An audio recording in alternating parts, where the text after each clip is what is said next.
বন্ধু, তোদের এই এলাকার পরিবেশটা অনেক ঠান্ডা, তো কি কারণে ডাকলি বল।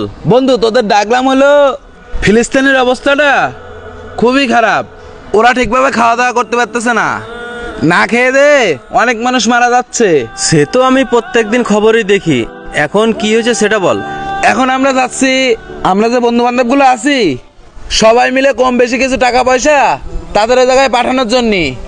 এখন তোদের কি ডিসিশন, তোরা বল আমারে একটু। বন্ধু, ভালো একটা সিদ্ধান্ত নিয়েছিস, কিন্তু কিভাবে টাকা পাঠাবি এখন? ওরে ওই নিয়ে তোর কোনো চিন্তা করা লাগবে না, আমাদের এলাকায় একটা সংগঠন আছে, এই সংগঠনের মাধ্যমে আমরা টাকাগুলো পাঠাবো। ও আচ্ছা, তাহলে সবাইকে কি কম বেশি বলেছিস? হ্যাঁ বন্ধু, সবাইরে কম বেশি বলেছি। তোদের ওই সাইডে সুলতান টুলতান আছে না, ওদের একটু জানাই দিস, দেখিস ওরা হেল্প করতে পারে কিনা। আচ্ছা, জানাই দিব, কিন্তু কেমন কিরকম বাজেট ধরেছিস? বন্ধু, এই জায়গায় কারোর কোনো বাজেট করা হয়নি, যে যতটুকু পারবে, যার যতটুকু ক্ষমতা সে